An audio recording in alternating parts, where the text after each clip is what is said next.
Good morning, Bison. Today is Monday, March 19th, and we're going to be taking a look at Honor Roll Breakfast, an interview with Bison filmmaker Sebastian Marcano Perez, a special report on fake news, and lastly, sports. I'm Vanna Adenan, and our TV news starts right now. On March 14th, Reagan held a special breakfast for the students who made the Honor Roll. Let's check it out.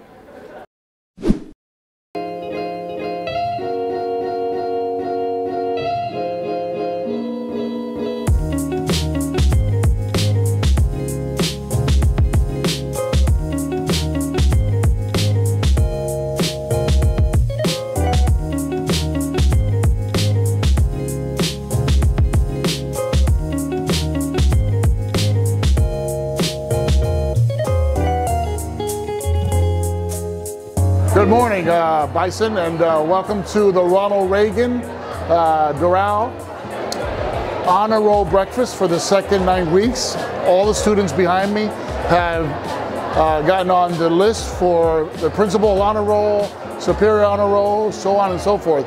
So the event is the Honor Roll Breakfast. Pretty much what we do is we congratulate the students who've shown academic success the past quarter, and we give them a nutritious breakfast to keep going what they're doing. I'm very happy to be here. It's my first honor roll. I got Superior Honor Roll, and the food is very good. It's delicious. I have like 3 or 4 juice pouches. So in terms of my overall experience, it was pretty fun. I got to hang out with my friends. The line was a little long, but I mean, I got to get out of class, so I'm having fun here.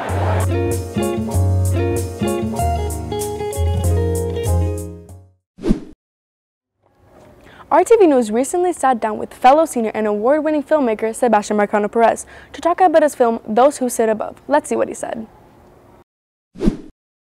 I'm Isabella Canto, and I'm here with Sebastian Marcano Perez. He won 2 awards at the Bison Film Festival. How does that make you feel? It makes me feel good because to me, I think it shows that the hard work paid off, and that even though it's a small recognition, it's a recognition. Which 2 awards did you win? I won Best Avant-Garde Film and Best Bison Film, which means it was the best film out of all the Reagan films. Nice, congratulations. What is next for that film? Well, I'm working on tweaking it a bit and fixing small little issues and playing around with things like sound, and hopefully get it into the All-American High School Film Festival, which is in New York, and hopefully it wins there. Now, this was the first Bison Film Festival. How did that come about? Well, it's kind of been lingering for a while. It was always a back and forth of whether we should or we shouldn't. When back in my first 3 years here, it was either there shouldn't, there should be, and finally Mr. Diaz decided to make a film festival, and I think that was what I was most excited for when the year started, because I've always wanted to do a film festival here, and this one just was bigger and better, a bigger scale than the previous ones were ever. Because now it's not only Reagan, but it's also Academy and Columbus and more schools from Miami-Dade, and it just felt like a real good environment. Real news or fake news? Can you tell the difference? The newest member of RTV, Dylan Blair, has a special report. Let's see what he has to say. Fake news. I'm sure you've heard the term, but what does it mean? Well, how can we determine what's real and what's not? More than ever, we are bombarded with news and information. Every minute, 277,000 tweets are sent, 480,000 pictures are uploaded to Snapchat, and 72 hours of footage is uploaded to YouTube. Every single minute. It's no wonder it's difficult to determine real news from fake news. 6 seconds. Should 6 seconds determine someone's fate? Most would agree that his actions were inappropriate, but should Anil be given a second chance? Here's what students had to say. I think he does deserve a second chance because he did the whole motion thing 2 weeks before, and people took it out of proportion and they acted like it happened after the shooting, even though it really happened months ago.